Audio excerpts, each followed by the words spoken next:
एकनाथ शिंदेंची इच्छा नसतानाही काही गोष्टी चुकीच्या घडल्या. मंत्री गणेश नाईकांचं वक्तव्य. नवी मुंबई एमआयडीसीत सर्व्हिस रोडलगत दिलेले भूखंड घातक. त्यानंतर शिंदेंकडून कारवाईचे आदेश. नाईकांची माहिती. दिल्ली विधानसभेच्या निवडणुकीसाठी ठाकरेंची शिवसेना इंडिया आघाडीतनं बाहेर. दिल्लीत ठाकरेंचा आम आदमी पक्षाला पाठिंबा. दिल्लीमध्ये आप आणि काँग्रेसची युती झाली असती तर बरं झालं असतं. काँग्रेस नेते पृथ्वीराज चव्हाण यांचं वक्तव्य.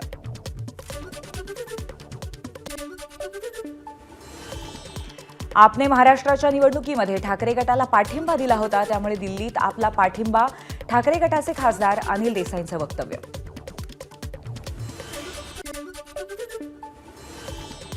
दिल्लीमध्ये उपमुख्यमंत्री अजित पवारांनी घेतली अमित शहांची भेट. राज्यातील पालकमंत्रीपदाचं वाटप तसंच सर्वच राजकीय प्रश्नांवरती चर्चा झाल्याची माहिती. यावेळी प्रफुल्ल पटेलही उपस्थित होते. राज्यपाल नियुक्त विधान परिषदेच्या 12 आमदारांबाबत आज हायकोर्टात निर्णय. तत्कालीन राज्यपाल भगतसिंग कोश्यारी आणि महाविकास आघाडी सरकारमध्ये रंगला होता वाद. राष्ट्रवादी शरदचंद्र पवार पक्ष सत्तेत जाणार असल्याच्या बातम्या केवळ अफवा. पुढच्या 15 दिवसांमध्ये संघटनेमध्ये मोठे बदल पाहायला मिळतील. शरद पवारांचं युवकांच्या बैठकीत भाष्य. शरद पवारांनी केलं राष्ट्रीय स्वयंसेवक संघाचं कौतुक. विधानसभा निवडणुकीमध्ये विरोधकांना घवघवीत यश मिळवण्यामागे संघाच्या कामाचा मोठा वाटा असल्याची पवारांची कबुली. बारामतीमध्ये शरद पवार आणि अजित पवार एकाच मंचावरती येणार. रोहित पवारांची एक्सपोस्ट करत माहिती. बारामतीतील 16 ते 20 जानेवारी दरम्यान असणाऱ्या कृषी प्रदर्शनाला दोघं उपस्थिती लावतील. महापालिका निवडणुकीच्या पार्श्वभूमीवर नागपूर शहर काँग्रेसच्या संघटनेत महत्त्वाचे बदल होण्याची शक्यता. प्रत्येक 10 बूथ्स मागे एक वॉर्ड अध्यक्ष नेमावा. शहर काँग्रेसचा पक्ष नेतृत्वासमोर प्रस्ताव. शिवसेना ठाकरे गटाचे अनेक खासदार आमदार एकनाथ शिंदेंच्या संपर्कात. ते लवकरच शिवसेनेत प्रवेश करतील. उदय सामंतांचं वक्तव्य. एचएमपीव्ही संसर्गाच्या पार्श्वभूमीवर कुंभमेळ्याला कुठल्याही प्रतिबंधाची गरज नाही. भक्तांनी दर्शनाला येताना घाबरू नये. विश्व हिंदू परिषदेचे महाराष्ट्र आणि गोवा प्रांताचे महामंत्री गोविंद शेंडा यांचं आवाहन. बीडच्या मस्साजोगचे सरपंच संतोष देशमुख यांच्या हत्येला आज 1 महिना पूर्ण. या प्रकरणामध्ये केज पोलीस ठाण्यामध्ये 7 जणांविरुद्ध हत्येचा गुन्हा दाखल. आतापर्यंत 150 जणांची चौकशी. देशमुख हत्येच्या निषेधार्थ राज्यातील ग्रामपंचायतींमध्ये आज कामबंद आंदोलन. अखिल भारतीय सरपंच परिषदेचं आंदोलन.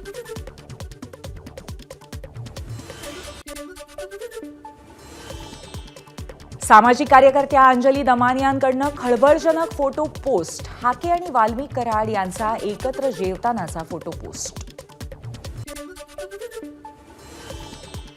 सामाजिक कार्यकर्त्या अंजली दमानियांकडून आणखी एक फोटो एक्सवरती पोस्ट. लक्ष्मण हाके आणि कैलास फडचा फोटो सुद्धा पोस्ट. अंजली दमानियांकडून मराठा ओबीसी वादामध्ये तेल टाकण्याचं काम. अमोल मिटकरींचा आरोप. आंतरवाली सराटीमध्ये गोळीबार झाला तेव्हा धसाना गँग्स दिसल्या नाहीत का? सुरेश धस हे फक्त देशमुखांच्या हत्येचं राजकारण करतायत. देशमुखांच्या हत्येला जातीचा रंग दिला जातोय. लक्ष्मण हाकेंचा आरोप. वाल्मिक कराडचे संबंध. शरद पवार जयंत पाटील सुळे धसांसोबतही निवडणूक जिंकण्यासाठी वाल्मिक कराडचा वापर करून घेतला. लक्ष्मण हाकेंचा हल्लाबोल. वाल्मिक कराडला बीड प्रकरणात अटक. मात्र अजूनही व्हीआयपी ट्रीटमेंट सुरू. सीडीआर काढून बीड प्रकरणाचा तपास करावा. संदीप क्षीरसागर यांची मागणी. सोमनाथ सूर्यवंशी यांच्या कुटुंबियांनी 10 लाखांची शासकीय मदत नाकारली. सोमनाथच्या मृत्यूला जबाबदार पोलिसांवरती कारवाई होत नाही तोपर्यंत मदत न स्वीकारण्याचा कुटुंबियांचा निर्णय.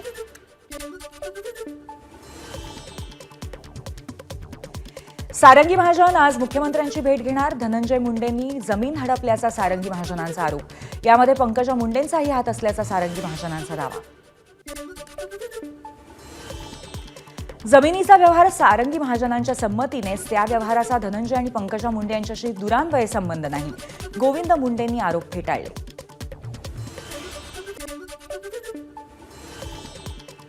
रस्त्यावरती अपघात झालेल्यांचा 1.5 लाखांपर्यंतचा इलाज कॅशलेस होणार, केंद्रीय मंत्री नितीन गडकरींची मोठी घोषणा.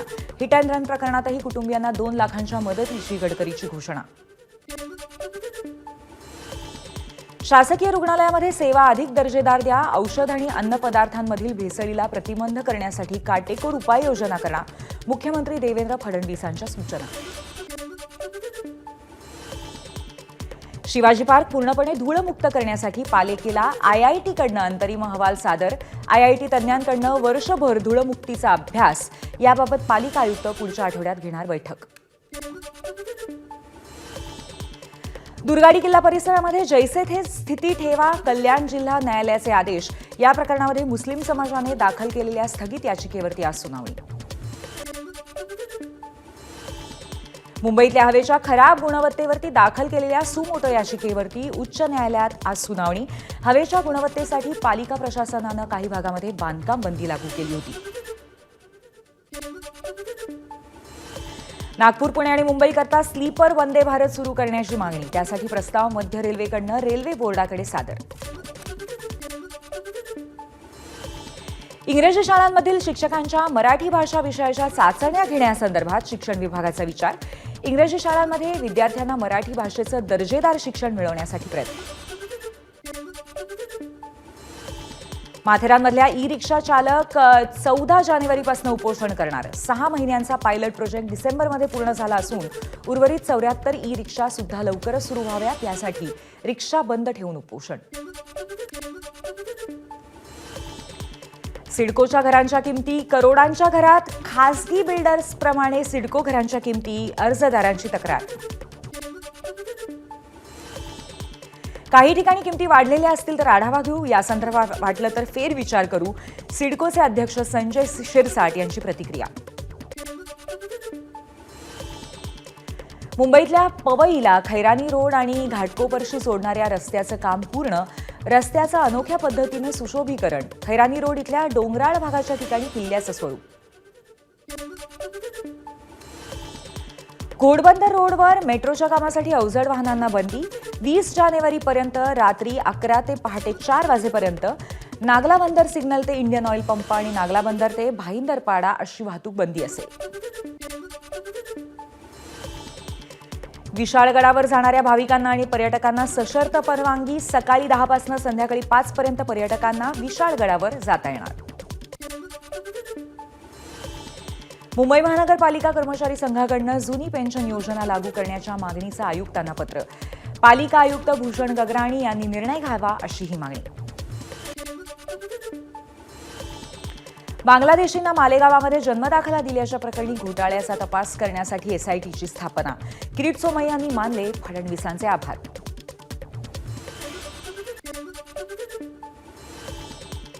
आयकर आयुक्त असल्याचं सांगून 40हून अधिक सुशिक्षित बेरोजगार तरुणांची लाखो रुपयांना फसवणूक. तोतया आयकर आयुक्ताचा भांडाफोड करण्यामध्ये विरार आर्थिक गुन्हे शाखेला यश. रायगडच्या कर्जत तालुक्यातील महसूल मंडळ अधिकारी एनसीबीच्या जाळ्यामध्ये. जमिनीचे फेरफार करून देण्यासाठी 1 लाखाची लाच स्वीकारताना आरोपीला पोलिसांनी रंगेहात पकडलं. भंडाऱ्याच्या तई गावाजवळ झुडपात अडकलेल्या वाघाच्या बछड्याला वनविभागाने निसर्गाच्या अधिवासात सोडलं. फोटो सेशनसाठी हुल्लडबाजी करून ग्रामस्थांनी त्याला घेराव घालत दगडगोटेही मारले होते. एबीपी माझा, उघडा डोळे बघा नीट.